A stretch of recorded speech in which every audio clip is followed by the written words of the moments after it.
you're a new pipe smoker and you've already bought 3 different pipes and 6 different blends of tobacco, then this video is for you.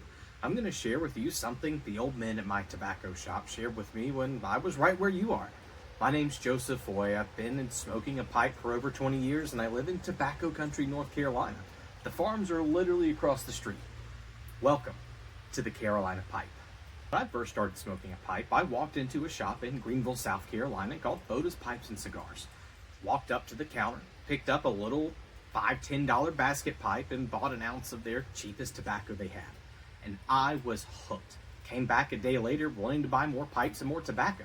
And the old men behind the counter actually wouldn't let me. And it wasn't because they were being mean. It was because they understood something that at the time I didn't. They looked at me and said, you need to smoke the pipe you have until you understand it. Until you can tell the difference between a good pack and a bad pack. Until you can understand what a pipe is actually telling you as you smoke it, through heat, through temperature, through smoke dispersion, through everything. And they said you need to smoke that pipe until you learned it. And I actually smoked that pipe all 4 years in college.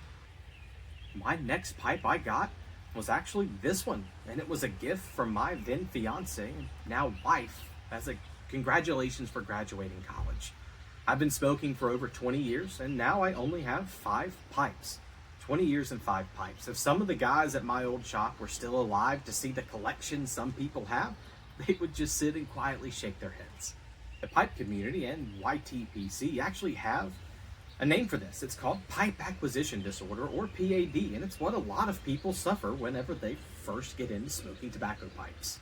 It goes something like this. A new smoker buys a pipe, and then it doesn't smoke right or like they expected it to, so the pipe must be the problem, and they go out and buy another, and that one has issues too. So they get a third pipe, and this time it's also the tobacco, so you have to buy 2 or 3 different types. However, you're never able to get a stable learning environment. If you stick with one pipe and one tobacco, you can learn everything it's trying to tell you. You can grow, but each time you change a variable in your experiments, you start back at 0, or at least less than where you were. Here's what those old men recommended. And I'll preface this, not even all of them agreed, which is the beauty of our hobby. There is no one right answer. But the rule of thumb they told me was this: 1 pipe, 1 tobacco. You smoke that pipe all the way through until you finish the tobacco, learning both your pipe and the blend itself. Now, the topic of which tobacco to start. Some of the old men said aromatics. They're sweet, they smell good for others that are around you, and they can help you start to taste things. The other men said English blends or early blends. They tend to smoke cooler, and when you're first starting, you can actually taste the flavor. Me, personally, I land somewhere in the middle. Pick something that you like and that you're excited about. It doesn't matter if this is the best English blend you've ever had, if you smell it and you don't like it, or if you're not supposed to like aromatics. But if every time you pop the tin you smile, that one's for you. Just pick what makes you excited and smoke that tobacco until you finish it, at least on your first try. Now, on the subject of pipes themselves, the old men were more unified. Buy a cheap $10, $20 basket pipe or even a corn cob. Because as you learn, you're going to damage your tool. You're going to smoke it too hot. You can burn through the sidewalls. You can bite through the lip. You can scorch the top. All of these are better to be done learning on a $10 corn cob than a $200 or $1,000 briar or meerschaum. Now, I want you to hear my heart. I'm not saying that having a collection of more than 5, 10, 20, or even a couple hundred pipes is a bad thing. It's not. Collection, just like any other hobby, is a wonderful outlet and expression of creativity in oneself. I personally would love to have a bigger pipe collection.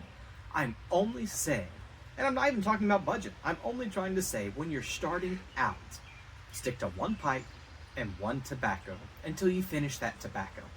Then you've earned the right to step up to a more medium or expensive pipes, and the world is yours to explore. Now, when you're exploring, you'll understand what your tools are trying to tell you.